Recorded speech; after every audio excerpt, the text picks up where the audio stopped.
여러분 안녕하세요. 신탄진고등학교 2학년 문학 소설 문학 수업을 첫 번째 시간 시작하겠습니다. 우리가 오늘 알아볼 작품은 김시습의 이생규 장전입니다. 이생규 장전. 혹시 이 작품에 대해서 혹시 들어본 사람이 있을지는 모르겠어요. 있을지는 모르겠는데 요 프린트 앞에 나와 있는 그 짧은 지문과 문제 나와 있는 거 있죠? 요거 아직 다 풀지 못한 사람은 지금 화면을 멈추고 지문과 문제를 다 푼 다음에 선생님 설명을 들으면 좋겠습니다. 요거에 대한 그 해설을 먼저 이야기하고 그다음에 문제와 지문은 조금 이따가 같이 한번 살펴보도록 이렇게 하겠습니다. 자, 먼저 작자는 김시습이죠. 김시습. 아마 여러분들이 들어본 적이 있는 사람도 있을 거예요. 세종대왕 때 아주 그 신동으로 장안에 이름을 날렸던 그런 그 사람이고, 여러분들이 옛날 어렸을 때 읽었던 그 전기 동화 같은 데도 많이 등장을 했던 그런 사람입니다. 그래서 김시습이라는 사람이 쓴 금오신화 라고 하는 책이 있는데, 이 책에 들어있는 작품 가운데 하나가 지금 우리가 배우게 될 그 이생규 장전입니다. 갈래는 뭐 한문 소설이고, 그다음에 전기 소설입니다. 전기 소설. 그다음에 명혼 소설이라고도 합니다. 뭐 전기 소설이라고 하는 이야기는 별건 아니고요.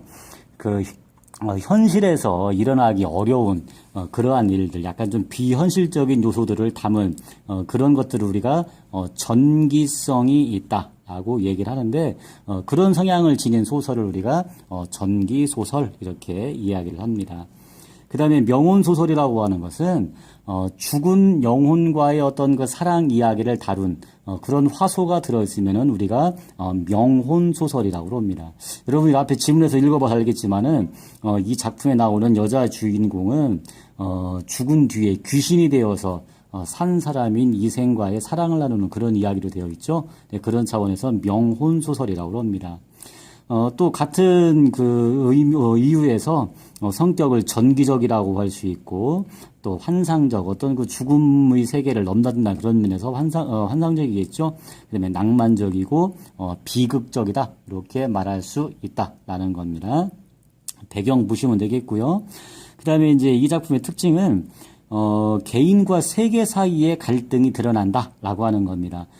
전체 줄거리를 보면 알겠지만은, 여기서는 어떤 홍건적의 그 침입이라든가 아니면은 어떤 그 삶과 죽음의 어떤 그런 갈등, 뭐 그런 것 등으로 인한 개인과 세계 사이의 갈등이라고 보면 되겠고, 그 다음에 작가의 진보적인 애정관이 잘 드러나고 있습니다. 이것은 뭐냐면은 옛날에 우리 유교 사회에서는 여자가 굉장히 소극적이었는데, 여기 나오는 최씨처녀는 소극적이지 않죠.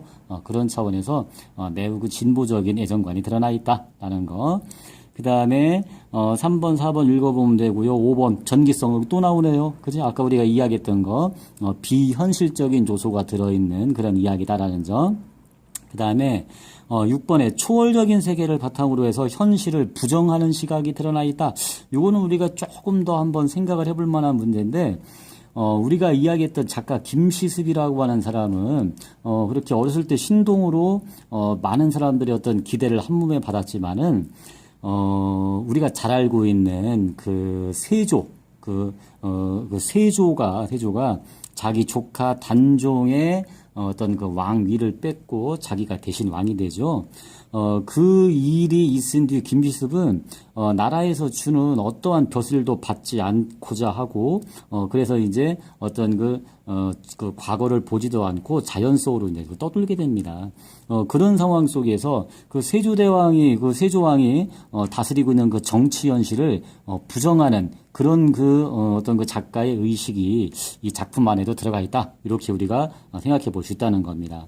그 다음에 또 한 가지, 7번 주인공의 행동에서 목숨보다 정절을 더 중시 여기는 작가의 가치관이라고 이야기를 했는데 정절이라고 하는 것을 조금 더 다른 어떤 그 요소로 바꿔본다면 즉 김시습이라고 하는 그 사람의 개인 생애를 생각해 본다면 이것은 한 임금만을 섬기겠다. 그러니까 두 임금을 섬기지 않겠다라고 하는 어떤 그 충성심, 다시 말하면 세주에 대한 어떤 그 거부감 이런 것 등이 이런 식의 주제 의식으로 나타났다라고도 볼 수 있습니다.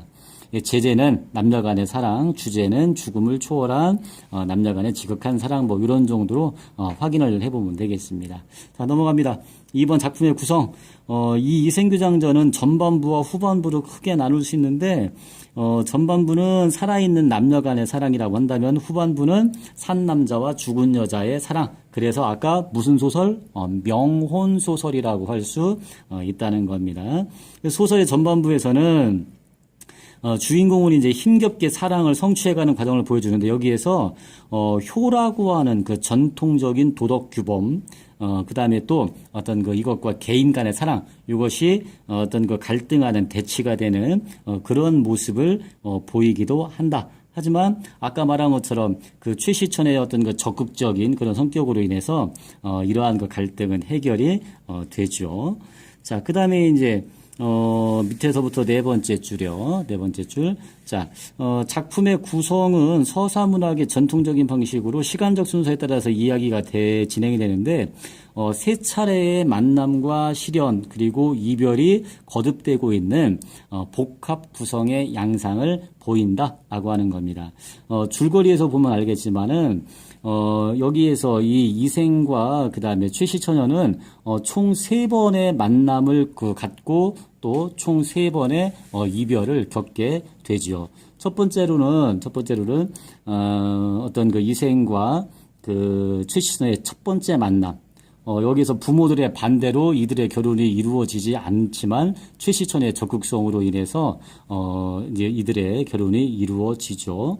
그 다음에 이들의 그 행복한 결혼은 그 홍건적의 난으로 인해서 다시 파탄을 맞게 됩니다. 그 고려 말에 있었던 그 전쟁이었죠. 홍건적의 난으로 인해서 이들의 결혼은 다시 파탄이 나게 되고 이때 그 죽은 최시처녀의 혼이 다시 환신을 하여서 다시 이제 그 현세계로 다시 이제 태어났다는 얘기죠. 환신을 해서 이생을 찾음으로 인해서 총 이들은 3번에 걸친 그런 그 만남을 갖게 됩니다. 하지만 최시처녀는 죽은 여자이기 때문에 현세에서 이 세상에서 계속 있을 수는 없기 때문에 죽음이 또 이들을 갈라놓게 되어서 이들은 결국 3번에 걸친 만남과 그 다음에 3번에 걸친 이별을 겪게 되는 거죠. 자, 4번 등장인물의 성격입니다. 이생이라고 하는 사람은 유교 교리를 신봉하면서 아버지의 영향으로 약간 우유부단한 그런 성격을 가지고 있는 사람이었다 하는 점. 그 다음에 최시처녀를 말하죠. 최랑은 이생과는 대조적으로 매우 그 진보적인 성격의 소유자였다. 그래서 홍건적의 위협 앞에서도 아주 그 자기의 정절을 끝까지 지켰고요. 그 다음에 또 이생과의 사랑을 성취하기 위해서 여자가 적극적으로 능동적으로 행동한다라고 하는 그런 성격을 지니고 있는 인물이 되겠습니다. 그 다음에 여기 이제 그 이생규장전이 실려 있는 금오신화라고 하는 그 책에는 총 5개의 작품이 실려 있는데 여기 나와 있는 이생규장전 외에도요. 만복사 접포기라는 작품의 제목의 작품, 그 다음에 취유 부벽정기라는 제목, 그 다음에 남연부주지, 그 다음에 용궁부연록 이렇게 총 5개의 작품이 이 책에는 실려 있습니다. 그래서 이런 이야기들이 실려 있는 금오신화를 일반적으로 우리나라에서는 한국의 그 최초의 그 소설이다 이렇게 이야기가 됩니다. 아마 만복사접포기는 여러분들이 많이 또는 뭐 한두 번 정도는 봤음직한 그런 작품일 겁니다. 만복사라고 하는 절에서 양생이라고 하는 그런 젊은이가 부처님과 접포놀이를 해서 죽은 처녀를 다시 만나게 된다 하는 뭐 그런 류의 이야기가 되겠고요. 그 다음에 요 취유부벽정기라고 하는 글은 부벽정이라고 하는 정자에서 술에 취해 놀다가 수천 년 전에 선녀를 만나서 사랑을 나눈다. 뭐 그런 이야기가 되겠고요.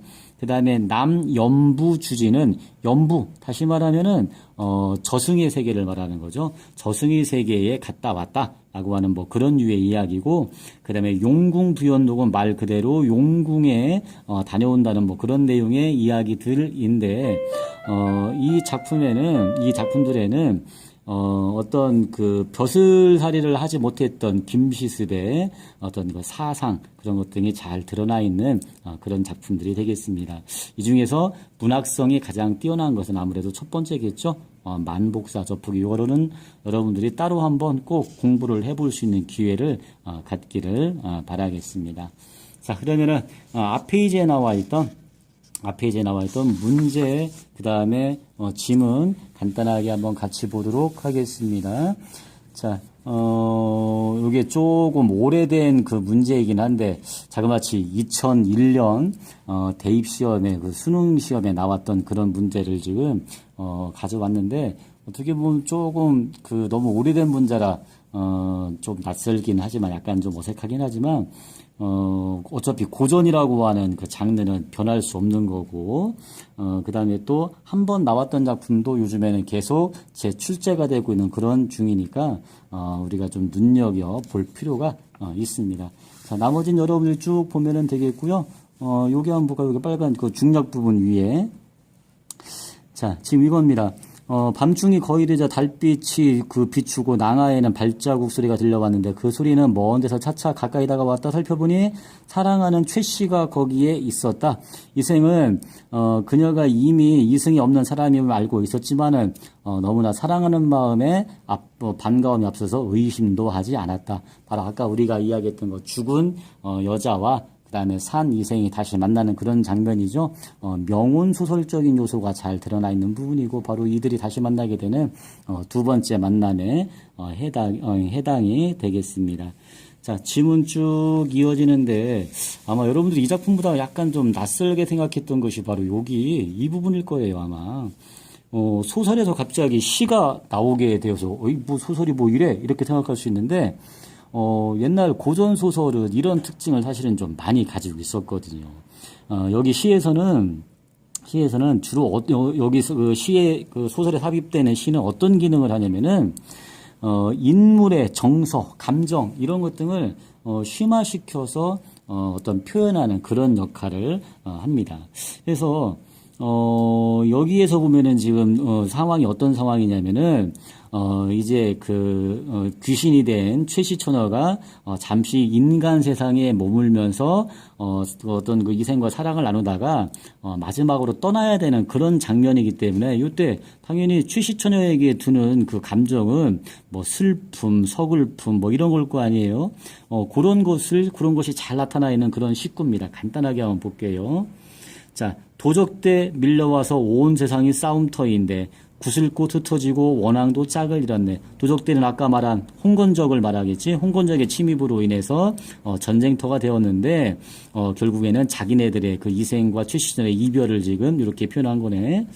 자, 여기저기 널려있는 유해는 묻어주는 사람이 없고 전쟁의 참혹함을 말하죠. 얼룩진 유호는 하소연할 곳도 없구나. 어떤 그 죽음의 어떤 슬픔을 말합니다. 고당로에 한 번 내려온 무산선녀는 그랬는데, 여기서 말하는 무산선녀는 그 중국의 전설적인 그 선녀인데요. 중국 초나라의 양왕과 어떤 그 사랑을 나누었다는 그런 그 선녀라고 합니다. 그래서 그 무산선녀는 결국 그 초의 양왕과 영원히 사랑을 나눌 수 없이 헤어질 수밖에 없었듯이 자기도 그렇다는 얘기죠. 깨진 거울이 다시 갈라지니, 깨진 거울, 한번 이별했던 사람들이지, 그지? 최씨처녀하고 이생은 그들이 다시 갈라져야 되니, 어떤 그 자기네들의 운명을 말하는 거겠죠. 마음이 참담하도다. 자, 그 다음에 이제 오른쪽 위에로 가서 이제 한번 이별하면 두 세계가 아득히 멀어 삶과 죽음의 세계, 이승과 저승의 세계를 말하겠지. 아득하게 멀어서 저승과 이승 사이는 소식조차 맡길 것이다. 이제는 더 이상 소식도 전하지 못할 것이다라고 하는 그 아쉬움, 슬픔 이런 것들을 지금 노래하고 있는 그런 시가 되겠고, 바로 최시처녀의 그 서글픈 마음을 어떤 그 잘 드러내고 있는 그런 시라고 볼 수 있겠습니다. 결국 그 최시처녀는 이제 그 죽음의 세계로 돌아가게 되고, 그 다음에 혼자 남은 이생은 최시처녀의 유고를 수습해서 장례를 지내고, 결국에는 그 이생도 죽음을 맞이하게 된다라고 하는 그런 내용까지 나와 있습니다. 자, 1번 문제 정답 알아볼까요? 종치네. 1번 문제. 자, 이생에 대한 설명으로 거리가 먼 거, 이 사람 뭐 영웅적인 삶을 살고자 했던 그런 그 내용은 전혀 나와 있지가 않죠. 그렇게 뭐 어려운 문제는 아니었을 겁니다. 2번 문제. 이글로 미로 알 수 있는 글쓴이의 생사관. 김시습의 생과 사, 삶과 죽음에 대한 어떤 그 가치관, 생각 이런 것들을 묻는 문제네. 1번 문제 보니까요. 그 사람 곁에 영원히 영원히 머물러 있지 못했지? 그러니까 지금 최시처녀가 떠나야 되는 것이니까요. 1번은 틀렸네요. 그 다음에 2번에 가면은, 자, 사람이 죽으면 바로 육신과 영혼으로 분리되어서 사라져버린다. 사라지지 않았죠. 최시처녀가 산 사람한테 왔으니까 사라진 것이 아니네. 2번 답될 수 없고요. 3번. 사람은 죽더라도 업보에 따라서 사람이나 동물로 다시 태어난다. 이거 불교에서 말하는 윤회사상인데 여기에는 그런 얘기 나오지 않았죠. 5번. 사람은 죽으면 바로 천국, 지옥 이야기 뭐 전혀 안 나왔으니까 답은 4번이어야 되겠네. 죽으면 영혼이 이승에 머물 수도 있지만 끝내는 사라진다. 최시처녀 이승에 잠시 머물렀지만 끝내는 돌아가야 됐던 상황이니까 답은 4번이 돼야 되겠네요. 그 다음에 3번 문제. 요즘에는 수능에서 이런 류의 문제가 나지 않는데 예전에는 이런 식의 문제가 많이 났었거든요. 그래서 기억의 상황에서 최 씨가 불렀음직한 노래. 자, 기억은 금실 좋게 함께 즐거워하였다. 즉, 최시처녀하고 이생이 만나서 다시 어떤 그 즐겁게 살아가고 있는 그런 모습이 지금 기억이니까 요거랑 가장 관련 있는 것은 2번이 되겠네. 그지? 원앙처럼 즐겁게 한평생 보내리라 라고 하는 것이 기억과 가장 유사하네요. 나머지 뭐 3번에 서울이 다시 만나자 이런 거, 그 다음에 4번에 눈물이 흐른다, 5번에 고향에도 봄은 이미 왔다 하는 거 보니까 지금 어떤 그 기억에 나와 있는 남녀 간의 즐거운 삶 요거하고는 다 거리가 머니까 답은 2번만 답이 돼야 되겠습니다. 자, 그 다음에 4번 문제. 니은을 보기와 같이 바꾸어 썼을 때, 바꾸어 쓰기 위해서 나눈 생각들이 다 적절하지 않은 것은 그랬는데, 지금 니은이 뭐였냐면은 맨 마지막 장면이었죠? 맨 마지막에, 최시처녀가 죽고, 그 다음에, 이생도 최시처녀를 따라 죽는 그런 장면을 보기처럼 바꾼다는 이야기는, 이생이 울었더니, 그 다음에 최시처녀가 다시 살아났다. 최시처녀가 다시 이제 되살아나는 것으로 가정을 해서 글을 쓰기 위해서 나는 생각들이라는 건데, 옳지 않은 것을 묻는 그런 문제네요. 답은 5번이 돼야 되겠지. 왜 그런 거 아니? 은정이가 하는 말. 그거는 비현실적이지. 그렇게 만들면 누가 믿겠어? 소설은 현실을 그려야 하잖아. 그런데 이 작품은 우리가 아까 맨 처음 이야기했던 것처럼 전기적인 성격을 띠고 있었지. 그지? 어떤 현실 세계에서는 일어날 수 없는 그 비현실적인 이야기들, 이런 것들을 지금, 그리고 있는 그런 그 소설이었으니까, 그런 특징을 갖고 있었으니까, 5번처럼 말하는 것은 적절치 않습니다. 자, 마지막 5번 문제. 윗글로 알 수 있는 사건 전체의 줄거리를 요약해서 한자 성어와 연결해봤다. 잘못된 것 이렇게 묻고 있는데요. 그 한자 성어 여러분들 제일 싫어하는 건데, 그지? 여기 5개 나오는 한자 성어는 우리가 꼭 알아두어야 할 그런 그 내용들이니까 꼭 한번 찾아서 뜻을 정리해 놓으세요. 요거 우리 기말고사에 요 5개 한자 성어 활용해서 문제 있도록 그렇게 하겠습니다. 그래서 여기 3번에 나오는 그 결초보온이라고 하는 말은 풀을 맺어서, 그러니까 풀을 묶어서 은혜에 보답하다라고 하는 그런 말인데, 여기는 지금 상황과 어울리지 않는 그런 그 한자 성어가 되죠. 자, 답은 3번이 답이 돼야 되겠습니다. 자, 이생규장전 수업 여기서 마칩니다. 다음 시간에 봐요.